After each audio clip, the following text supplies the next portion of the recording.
عالم دے دا سورت براءت په ترتیب جمعی نه هم سورت ده او په ترتیب نزولی باندې یوصل او دیارلسم سورت ده.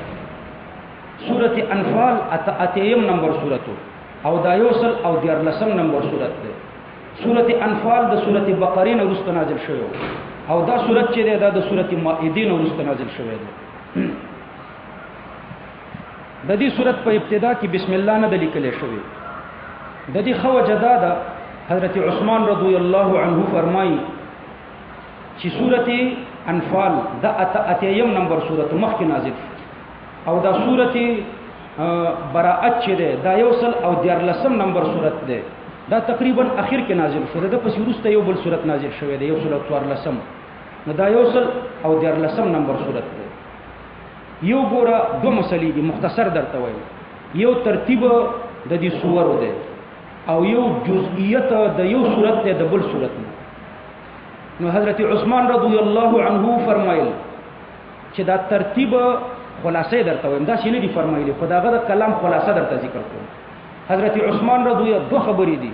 یو ترتیب د دې سورو او یو څه شری شابسي جزئیت.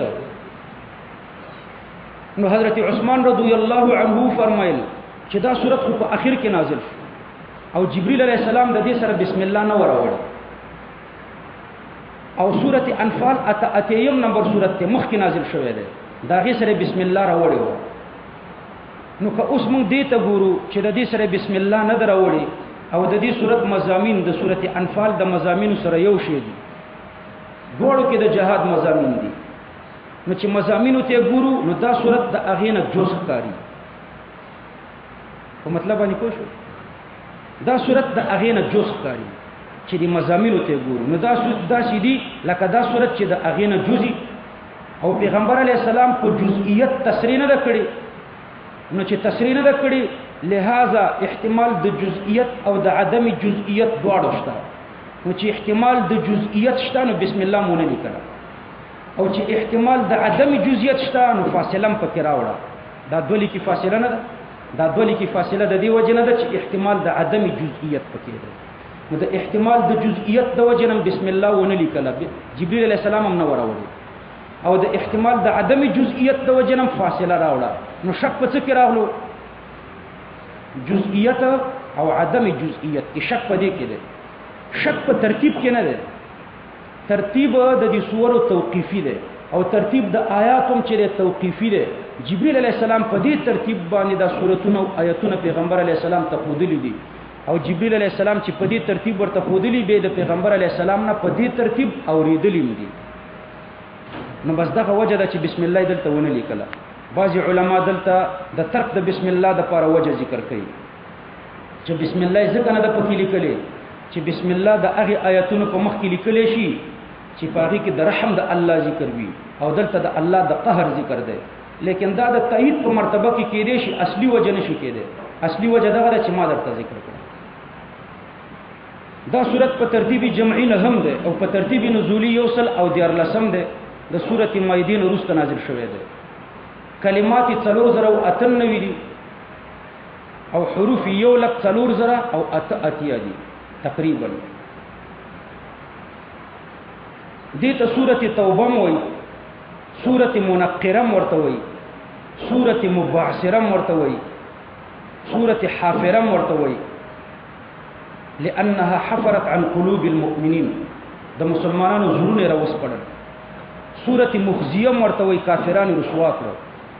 سورت منکله ورته وي د الله د عذاب ذکر پکې شوی دی او سورت مشرده ورته وي کافرانو ورټل وی شړل. نو مختلف نمونه دي د دې سورت لپاره. براءة من الله براءة مبتدا ده او من الله ورته خبر ده. ګوره براءة من الله واقعا داسې و چې د حدیبی په کال باندې پیغمبر علیه الصلاۃ والسلام د کافرانو سره وربندي وکړه دزبندي ورسره وکړه. لس کاله دزبندي وکړه. په دې دزبندۍ کې یو ټکی ادمو چې موږ به یو په بل حمله نه کوو او زموږ حلیفان چې کوم دي هغوی به زموږ سره په دې معاهده کې داخل وي. کوم چې د مسلمانانو حلیفان دي په هغوی به حمله نه کیږي او چې کوم د کافرانو حلیفان دي په هغوی به حمله نه کیږي. د کافرانو حلیفان بني بکر او د مسلمانانو حلیفان چې خزاعه قبیله و، نو دا د خزاعه والا د پیغمبر علی السلام حلیفانو او بني بکر دا د کفارو حلیفانو. بیا داسې چلو کړو چې بني بکر په خزاعه حمله وکړه، نو کافرانو د بني بکر سره امداد وکړو.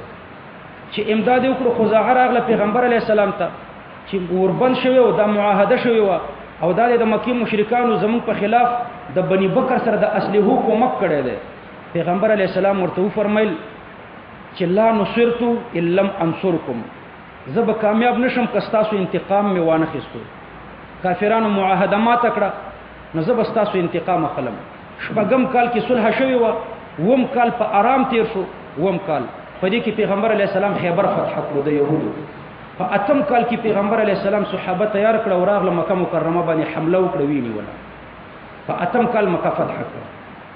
غدر دوی کړو د مکی مشرکانو کړو چې مکه فتح کړه. د دې پسې متصل طائف کې خلک راوچت شو، غوغای جوړ کړه چې را مکه فتح کړه، دا اوس راځي ضرور به په موږ باندې حمله کوي. نو مخکې د دې نه چې په موږ حمله وکړي راځي چې موږ په حمله وکړو. نو په طائف کې د حنین سره دلته جنگ وشو. 4,000 کفارو د دنیا کفار ټول راجمع شوي او 12,000 تقریبا مسلمانان هم ډیر زیاتو. نو دلته جنگ وشو. دا غي جنگ تفصیلا په سورۃ براءت کې را روان دی. نو د فتح د مکی پسې متصل د حنین جنگ په یو کال باندې حنین کې الله مؤمنانو ته فتح ورکړه. دا د حج موسم شو چې د حج موسم شو، نه هم کال د هجرت، نه هم کال داخل شو. په اتم کال مکه فتح شو، حنین کې جګړه وشو، د حج موسم. نو مکه فتح وا، خو مشرکان د مکې نه شړلي نه وو، دوی به د مکې نه بربند طوافونه کول. پیغمبر علی السلام په دې کال حج ته لاړ، ځکه هلته کافرانو بربند طوافونه کول. ابو بکر صدیق رضی الله عنه حج ته ولېږلو، مکه خو فتح شوې وه. چې د حج ته ولېږلو ابو بکر صدیق رضی الله عنه، ورپسې حضرت علی صاحب ولېږلو چې د کافرانو نه د براءت اعلان وکړي. نو 3 قسمه کافرانو. یو هغه کافرانو چې د هغوی سره عهد میعادي و، مقرر میعاد لکه 9 میاشتې یا 8 میاشتې د دوی سره عهد و، میعادي عهد و. نو د دې میعادي عهد په باره کې چې هغوی خیانت هم نه کړی، د هغوی په باره کې دا اعلان شو چې فاتموا الیهم عهدهم، هغوی سره د دوی نیټه پوره کړئ.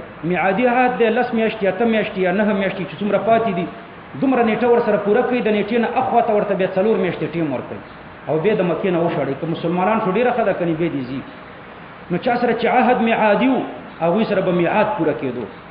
او چا سره چې نقض، چا سره چې عهد مطلقاً عهد یا عهد میعادي و، خو هغوی خپله وعده ماته کړې وه. بعضې کافران داسې وو چې وعده یې ماته کړې وه، او یا عهد ورسره مطلقاً شوی و. نو دوی ته د براءت اعلان شو. 4 میاشتې دوی ته نیټه ورکړې شوه، 4 میاشتې نوره نیټه هم ورته ورکړې شوه. دا دویمه ډله وه. دا دویمه کې 2 ډلې راغلې. یو دا چې وعده ورسره وه خو وعده یې ماته کړې وه، او یا ورسره وعده مطلقه وه. نو 3 ډلې شو. معیادي نیټه، معیادي عهد و، د سره عهد نو، یا معیادي عهد و خو هغوی وعده ماته کړې وه. او 4مه ډله دا وه چې د سره ورسره عهد نو. نو دوی ته اطلاع وشوه چې په آینده کې به کومه معاهده نه کېږي، لیکن بیا هم تاسو ته 4 میاشتې مهلت دی. 4 میاشتې تاسو په حرم کې وګرځئ، سوچ وکړئ. 4 میاشتې بعد به یا مسلمانېږئ یا به قتلېږئ. نو دا 4 ډلې الله پاک په دې آیتونو کې ذکر کړي. براءة من الله، براءت د الله د طرف نه، براءة مبتدا ده، او من الله دا ورته براءة من الله ورسوله دا مبتدا ده، او الى الله الى الذين عاهدتم دا ورته خبر ده. براءت او بیزاری ده. د څه شي نه بیزاری ده؟ ما تعلق به البراءت دلته نه ذکر شوی. په بل ځکه الله پاک ذکر کړی ده ان الله بریء من المشرکین. ما تعلق به البراءت چې دغه مشرکان دي، بیزاری د مشرکانو نه ده. دلته ما تعلق به البراءت نه ذکر کړی، اکتفا کړی ده بما فی حیز السلة الى الذين عاهدتم من المشرکین. ورالته د مشرکانو ذکر کړی ده کنه، نو پاغي اکتفا کړی ده. نو هغه په دې باندې مشعر ده چې دا براءت د مشرکانو نه ده. او دارنګي ما تعلق به البراءت ذکر نه ذکر کړي کدل ته ویلې وي چې براءت من المشرکین براءت د مشرکانو نه ده او د الله د طرف نه ده نو په لفظ کې به تکرار د من راغلو دا من به پکې مکرر شوی نو د پاره د دې چې تکرار د من را نشي ما تعلق به البراءت صراحه ذکر نکړو او په ضمن د الى الذين عاهدتم من المشرکین کې ذکر شو نو براءت من الله ورسوله براءت د الله نه من ابتدایه ده نو د الله نه شروع ده او د الله د پیغمبر نه شروع ده الى الذين یعنی واصله الى الذين د واصله پورې تعلق لري دا رسیدل ده هغه خلکو ته عاهدتم چې تاسو ور سره وعده کړی ده من المشرکین د مشرکانو نه دا وعده غیر میعادی وعده نه و تاسو چې ور سره میعادی وعده نه کړی میعادی وعده صحیح شو میعادی وعده نه ده کړی یا میعادی وعده کړی ده لیکن دوی نقض العهد کړی ده یاد پدې هو شو کنه نو پدې کې دوه قسم خلق راغلي شابس عاهدتم من المشرکین تاسو سره عهد کړی ده کوم عهد میعادی نه میعادی نه مطلقه تاسو سره مطلق عهد کړی ده او یم میعادی وعده ور سره کړی ده خو هغه نقض العهد کړی ده نو دوی ته د الله د طرف نه براءت ده څلور میاشتې دوی ته نورم ټیم ده په مکه کې رسوچو کې ګرځي دي څلور میاشتې بعد بیا قتلېږي او یا به اسلام راوړي نو عاهدتم من المشرکین باندې پوه شوي څوک ترې نه مراد شو چې مطلقي وعده شوې ده یا میعادي وعده شوې ده خو دوی ماته کړې ده دا دوه قسمه خلق په دې کې راغله وروسته الله پاک د نور تفصیلم کوي نو ګوره عاهدتم دلته د عهد نسبت مسلمانانو ته وکړو وجه دا ده چې دا معاهده د نور عقودو په شان باندې مباشرت د عقیدینو غواړي او مباشرت د مسلمانانو د مشرکانو سره راغلی دی د الله پاک د مشرکانو سره نه دی راغلی لدی وجنه د عهد نسبت مسلمانانو ته وکړو او د براءت نسبت مسلمانانو ته منسوب نکړو چې د مسلمانانو د طرف نه براءت دی بلکې د الله د طرف نه براءت دی په دې کې تنجیز د دې براءت ته اشاره کوي چې دې کې نور مشورو ته ضرورت نشته او په دې کې توقف او ترایو د مؤمنانو پورې نشته بس دا تنجیزی براءت دی عملی کیږي به په دې براءت کې د پیغمبر ذکر وکړو او په دې عهد کې د پیغمبر ذکر ونکړو په دې کې د پیغمبر علی السلام تعظیم ته اشاره ده براءت د الله خپل ځان ته منسوب کړي ده دا خو صفت ده او په دې صفت کې پیغمبر علی السلام د الله پاک سره شریک شو او الى الذين عاهدتم دا عهد خود کمزور خلقو د طرف نه کیږي نو دلته پیغمبر علی السلام ته د دې نسبت ونکړو مؤمنانو ته وکړو چې تاسو د کمزورۍ د وجنه دا عهد شوی عاهدتم من المشرکین چې تاسو سره عهد کړو د مشرکانو نه دا غیر میعادي وعده و میعاد پکې نو چې میعاد پکې نو د دوی نه د براءت اعلان خو بیا هم څلور میاشتې مهلت ورته ورکړی شو څلور میاشتې بعد به یا قتلیږي یا به ایمان راوړي فسیحوا فی الارض نو الله پاک فرمایي نو تاسو وګرځئ په ځمکه کې دلته قول پکې مقدر دی یعنی قولوا لهم سیحوا فی الارض دوی ته وایي چې تاسو وګرځئ په ځمکه کې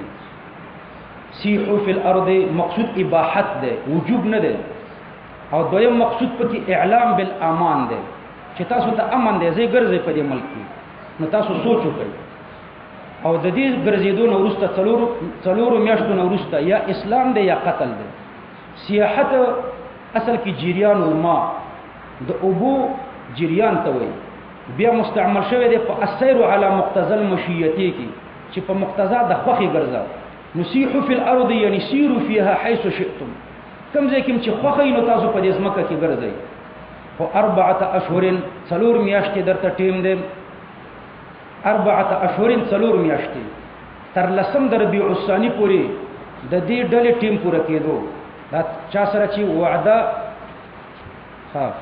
الى الذين عاهدتم من المشركين نو دا وعده غیر میعادي وکنه نو دوی ته څلور میاشتې ټیم الله ورکړ فسیحوا فی الارض 4 اشهر نو تاسو وګرځئ په دې ځمکه کې څلور میاشتې واعلموا تاسو په دې باندې پوه شئ چې انکم غیر معجز الله تاسو چې نه استړي کوونکي الله لرم لوجد د خپل سیاحتنا چې تاسو د الله په دې ځمکه کې ګرځئ نو د الله د گرفت نه بیا هم نه خلاصېږئ وان الله مخزي الکافرین او بشک الله پاک رسوا کون کې د کافرانو دې و اذان من الله اذان اعلام وزن دې اعلام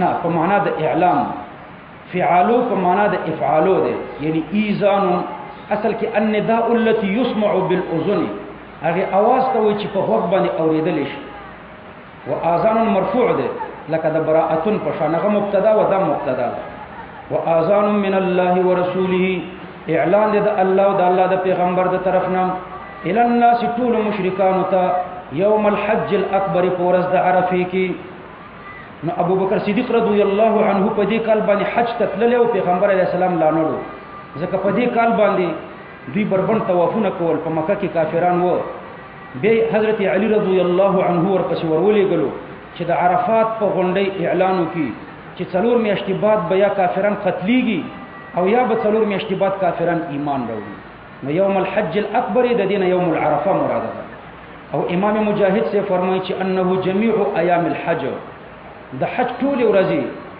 هغه ته حج اکبر وایي او دوی ته حج اکبر د دې وجه نه وایي چې لأن العمره حج اصغر عمره چې د حج اصغر ده او په بخاری کې تعلیقا یو روایت ده په ابو داود کې د عبد الله ابن عمر رضی الله عنهما رسول الله صلی الله علیه وسلم وقف یوم النحر د لوی اختر په ورځ باندې د جمرات په مابین کې ودرېدو فی الحجه التي حج فاغه حج کې چې پیغمبر علیه السلام کړو فقال اي يوم هذا دا کوم ورځ ده قالوا يوم النحر دا د لوی اختر ورځ ده قال هذا يوم الحج الاكبر دا د حج اکبر ورځ ده نو يوم الحج الاكبر د لوی اختر ورځ ته موي او د عرفه ورځ ته موي ځکه پیغمبر علیه السلام فرمای الحج عرفه نو درې توجیهات یا د عرفه ورځ یا د لوی اختر ورځ یا ټول ورځ د حج ان الله بريء من المشركين چې بشک الله پاک چې بیزار دي د مشرکانو نه یعنی من عهودهم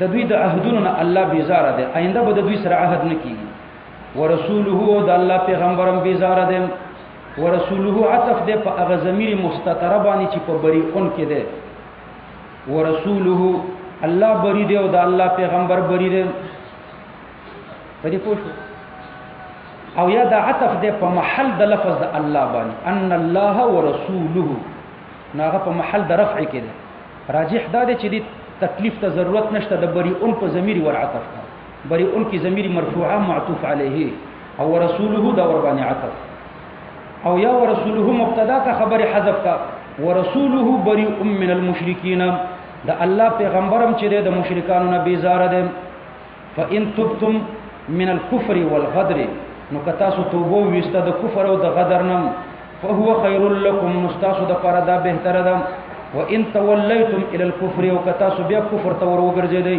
فاعلموا انكم غير معجز الله متاسو بیا پدی باندې پوښی چې تاسو نه استړي کوونکی الله لرم ان د الله نه خلاصې دي نشو وبشر الذين كفروا استعاره تحكم يدا زیر ورکا کافرانو ته بعذاب الیم فعذاب دردیدلی یا فعذاب دردناک باندې الا الذين عاهدتم یعنی براءتم استثناء د مقدر نه ده ففسیحو کې اسانه توجیه درته کوم براءت د الله او د الله د پیغمبر د طرف نه نو څلور میاشتې به ورته ټیم ورکړي الا الذين عاهدتم مگر هغه خلق چې تاسو ور سره عهد کړی دی معیادی عهد من المشرکین د مشرکانو لکه هغه بنی زمره قبیله و بنی کنانه قبیله و د دوی نه میاشتې پاتې وي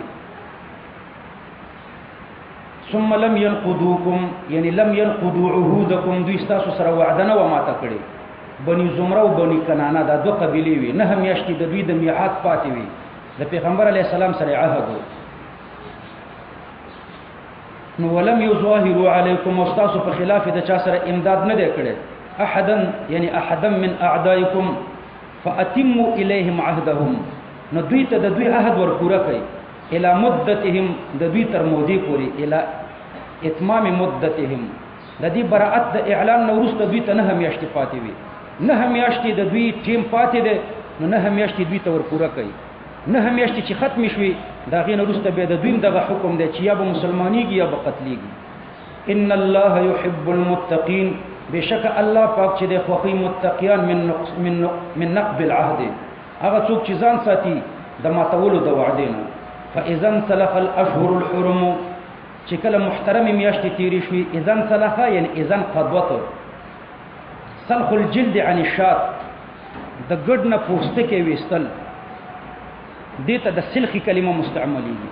نو دا میاشتې ورځ او دا زمانہ دا په زمانیاتو محیطه ده، لکه دا پوستکې چې په ګډ باندې محیطي او چې دا میاشتې تیرې شي نو دا داسې وي لکه د ګډ نه چې د پوستکې ایستلې وي، لکه د زمانیاتو نه چې د پوستکې یعنې زمانه ایستلې. نو چې کله دا اذا انسلخ الاشهر الحرم چې کله محترمې میاشتې تیرې شوې،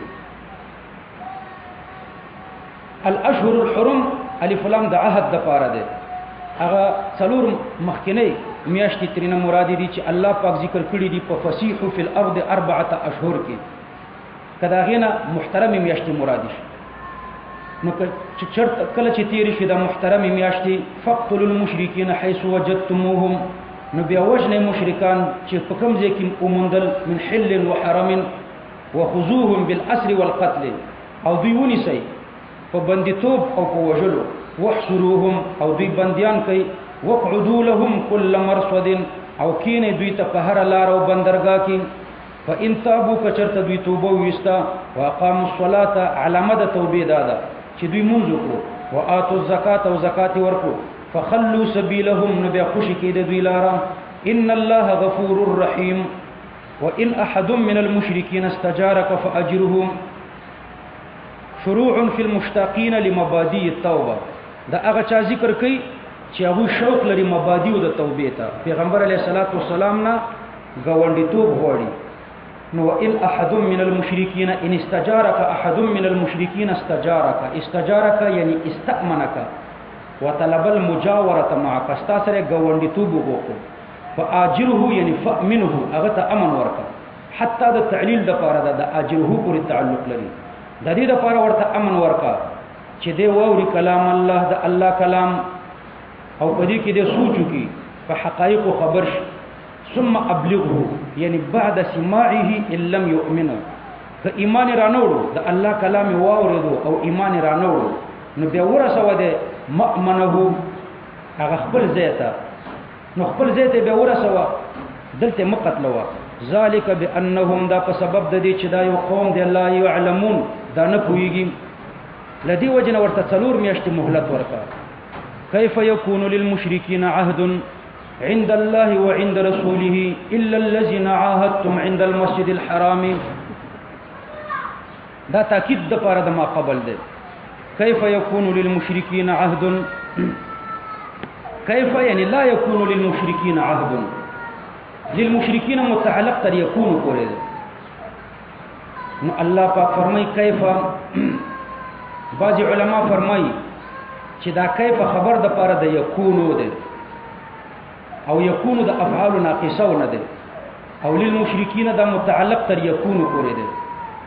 په مذهب د هغه چا چې هغه افعال ناقصه او عمل ورکول په ظروفو کې جایز ګڼي، او یا للمشرکین صفت د پاره د عهدونو په اسره مقدم شوی حال ترنه جوړ شوی دی.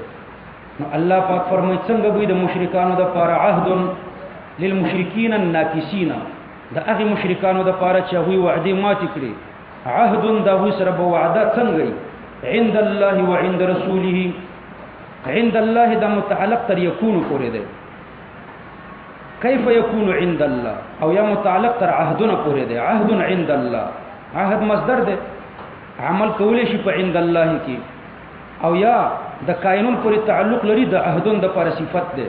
كيف يكون للمشركين عهد كائن عند الله، د الله پنيز بور سره عهد څنګه راشي، وعند رسوله دا عند مقرر کو للإذان بعدم الاعتداد عند كل من الله ورسوله على حده. فدي خبر باندې الله خبرداري ورکی چې د دې مشرکانو عهد ته د الله پنيز مستقل اعتبار نشتا، او د پیغمبر علی السلام پنيز ورته مستقل اعتبار نشتا. نو د کافرانو عهد ته هیڅ اعتبار نشتا. الا الذين عاهدتم دا استثناء منقطع ده په معنا د لكن بمعنى الاستدراك، لكن به د استدراک د پاره، او دا استدراک به بیا من النفي المفهوم من الاستفهام، دا استدراک به د هغې نفي نه چې د استفهام انکاري نه را فهمیږي. کیف یکونو یعنی لا یکونو، د هغې نه متبادر دا شو چې هیڅ معاهد ته او هیڅ کافر ته عهد نشته، لکن الذین عاهدتم، لیکن هغې خلکو ته شته چې تاسو ورسره عهد کړی دی. الا الذین، نو دا استثناء منقطع شوه په معنا د لکن، او دام جایزه ده چې الذین په محل د نسب کې شي او یا په محل د جر کې شي، د المشرکین نه بدل شي، ځکه استفهام په معنا د نفي کې ده، نو استثناء به بیا متصل شي. کیف یکون للمشرکین الا الذین، مشرکین مبدل منه، او الا الذین عاهدتم دا ترنه بدل، مگر هغه مشرکان چې